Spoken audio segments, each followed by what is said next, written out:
सागर बूंद समाये में दूसरा खंड स्वाध्याय का है। आगम ग्रंथों का आलोड़न करना, शास्त्रों को पढ़ना पढ़ाना, तत्व का चिंतन करना, विचार करना, यह सभी स्वाध्याय के अंग हैं। कल के दिन स्वाध्याय से संबंधित जिन विचार सूत्रों को आपके समक्ष रखा गया था, उन्हीं को पुनः आज आगे बढ़ाया जा रहा है। गुरुवर आचार्य श्री कहते हैं कि हेय को छोड़ना और उपादेय को ग्रहण करना, यही स्याद्वाद का सही फल है। स्याद्वाद का फल क्या है? हेय को छोड़ना और उपादेय को ग्रहण करना। हेय त्याज्य कहलाता है, उपादेय ग्राह्य कहलाता है। अपना जो प्रयोजनीय तत्व होता है वह उपादेय होता है, और जो परद्रव्य है, परद्रव्य के संयोग से वैभाविक परिणति बनी है, वो सब हेय है। और ऐसा हेय तत्व छोड़ने योग्य माना गया है। प्रयोजनभूत तत्व जो हमारा है, हमारे कल्याण में सहयोगी है, वह उपादेय है, उसे ही ग्राह्य माना गया है। गुरुदेव क्या कह रहे हैं कि हेय को छोड़ना और उपादेय को ग्रहण करना, यही स्याद्वाद का सही फल है। अपना छोड़ना और पर को जोड़ना, यह स्याद्वाद का फल नहीं है। अपना छोड़ना और पर को जोड़ना, प्रयोजनीय तत्व अपना छूट गया तो स्याद्वाद का फल नहीं, और पर पदार्थ हमारे से जुड़ गया तो वह भी प्रयोजनीय तत्व नहीं। वाद विवाद नहीं, अपितु निर्विवाद होने के लिए स्याद्वाद और अनेकांत का अवलंबन लिया गया है। वाद विवाद के लिए नहीं,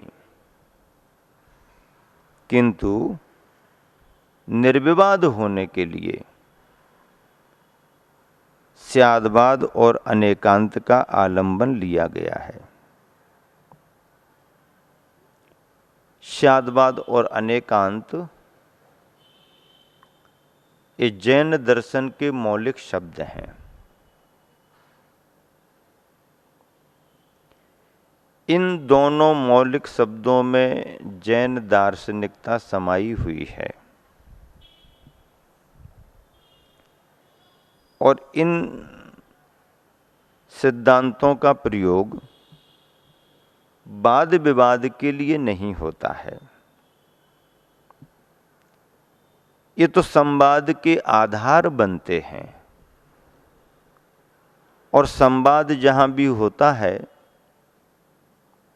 वहां पर निर्विवाद होने की स्थिति बन जाती है। वाद विवाद तो संसार में है ही, वाद विवाद विसंवाद सब चलते रहते हैं, लेकिन वाद विवाद के लिए नहीं, निर्विवाद होने के लिए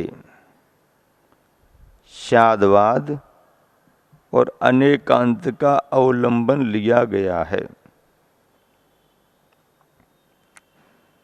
स्याद्वाद एक संवाद की शैली है। स्यात् लगा करके हम जो भी कथन करेंगे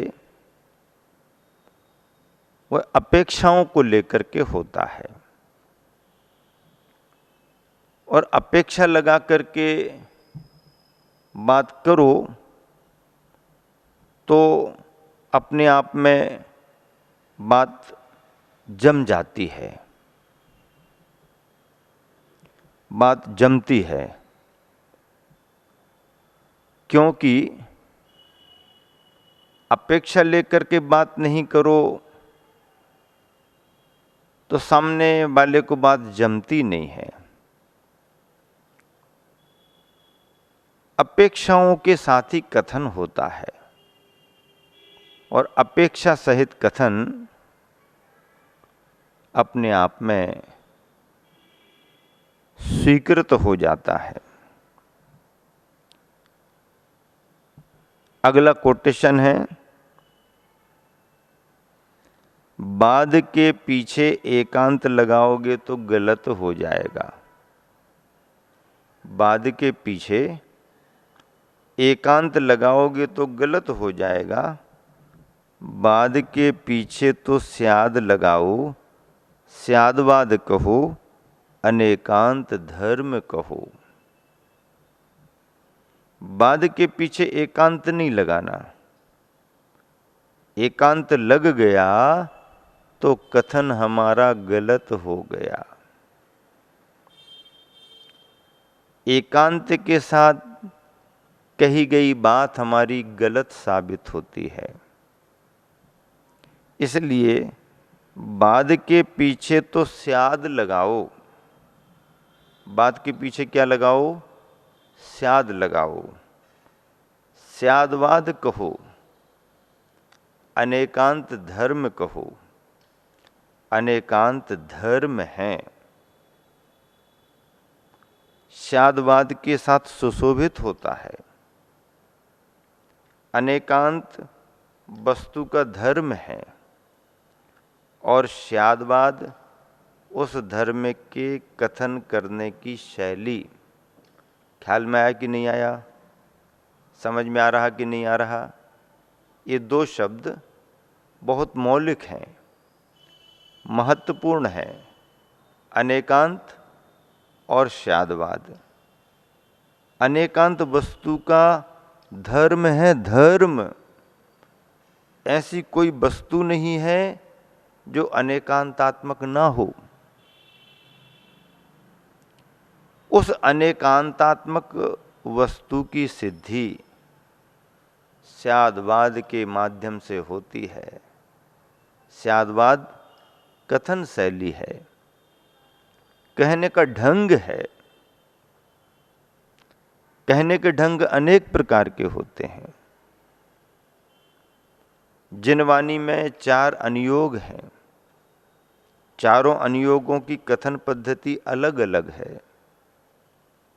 स्यादवाद के माध्यम से कथन होता है।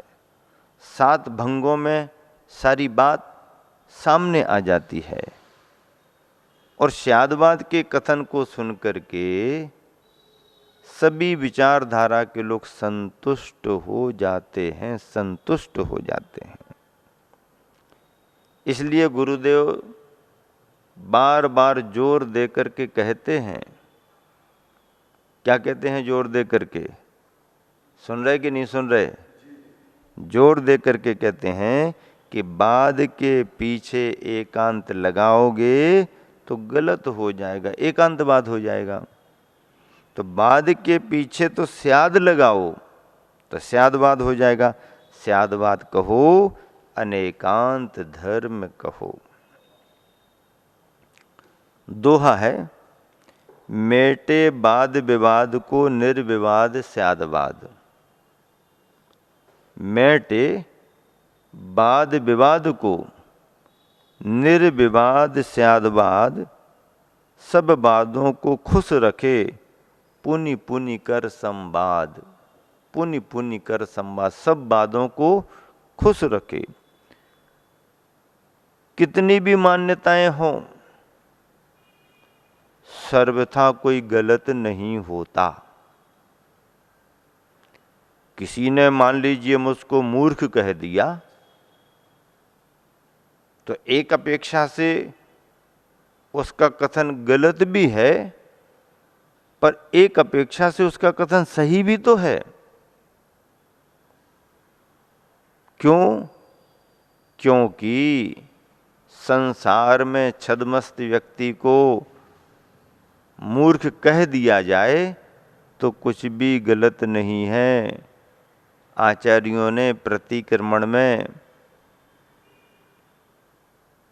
ये सारे शब्द अपनी आत्मा के लिए संबोधित करते हुए लिखे हैं।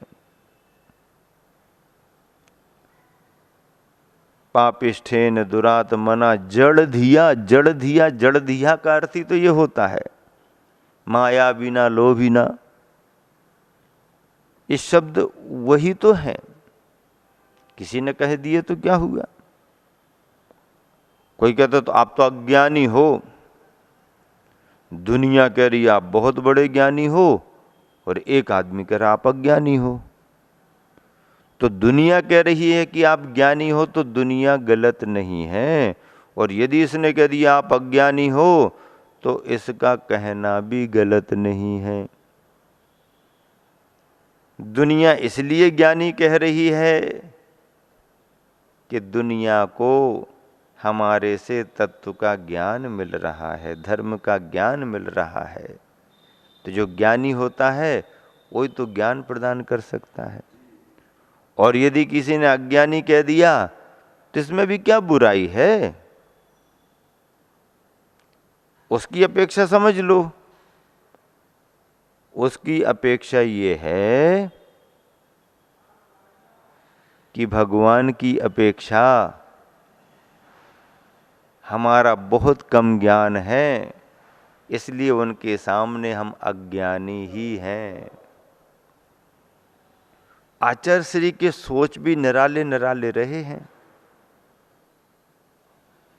एक जगह की बात, सिद्ध क्षेत्र नैनागिर की ही है। चातुर्मास का समय, जहाँ आचार्य श्री चतुर्मास में विराजमान रहते थे, वहीं पास में क्षेत्र की बाउंड्री के बाहर दूसरा मंदिर भी था। अब यहाँ प्रवचन और कक्षाएं चलती। अब वातावरण देख करके बाजू में भी उन्होंने अपना धार्मिक कार्य शुरू कर दिया, और सिया राम सिया राम सिया राम सिया राम सिया राम सिया राम का अखंड पाठ शुरू कर दिया। अब सिया राम दिन भर, सिया राम रात भर। आने जाने वाले श्रद्धालुओं को ठीक नहीं लग रहा था। कमेटी वाले भी थोड़ा विचलित हो रहे थे कि ये सब जानबूझ करके कर दिया है। कमेटी वाले कुछ करें,